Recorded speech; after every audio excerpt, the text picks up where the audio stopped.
تخيلوا معايا ولد كازا غادي يجمع 450 ألف الأورو من وراء سرقة الهواتف العمومية في الشوارع الإسبانية.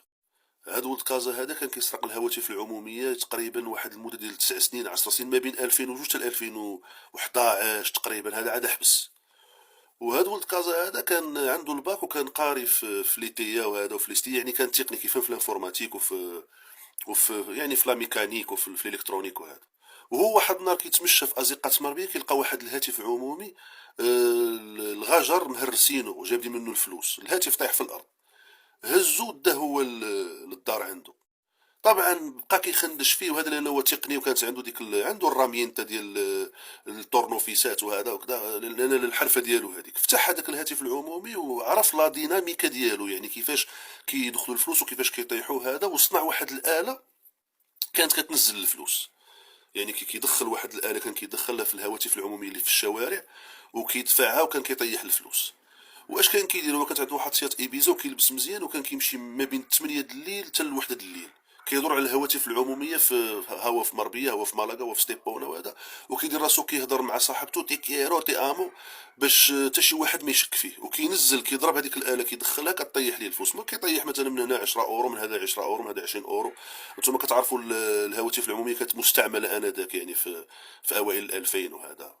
فكان كينزل في النهار 250 300 الاورو، وكان بديك الساعات ايبيزا هو في ستيبونا، هو في مالاغا، هو في مدريد، هو كيشد اوستال وكيبقى نزل كيمشي فين كاينين دوك الطوبيسات والترانات وهذا.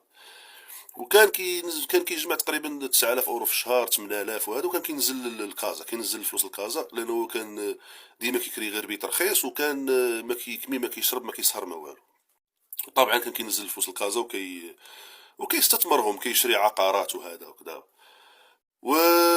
سميتو طبعا هذه كتبقى سرقه، ولكن بالنسبه لي انا هو شفار تحت القانون، شفاره فوق القانون، لانه موفيستار كانوا من اكبر الشفارين في اوروبا. يعني كانوا كيغليو بزاف على المواطن يعني الناس اللي كانوا قدام هنا وكيعرفوا موفيستار شنو دار لهم، ربما غادي يعجبهم هذا السيد هذا. المهم وهو كان عنده واحد الجزار صاحبه ولد كازا. هذا الجزار هذا ولد كازا، هذا الجزار ولد المدينه القديمه، يعني كان عنده المحل في كوستا ديل سول. وكان كيدير لهذا التا، كيدير لهاد الشفار ديال التليفونات كان كيدير لي التا في السيغورا سوسيال، داكشي ديال لا سي ان اس اس والضرائب وهذا.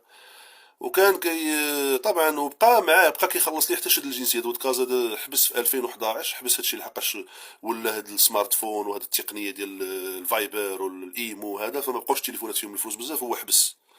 ولكن هاد الجزار ود كازا قال لي علاش ما تسولوش، هو راه كيبقى يقول لنا دار الفلوس من مورا التليفونات. قال لي عيط ليه سولو شوف الا بغى يعاودك القصه. وبالفعل يعني تواصلت معاه عن طريق انه هو كيتبعني في تيك توك وانا كنتبعو، يعني هو كيدير فيديوهات ديال الراي وهذا.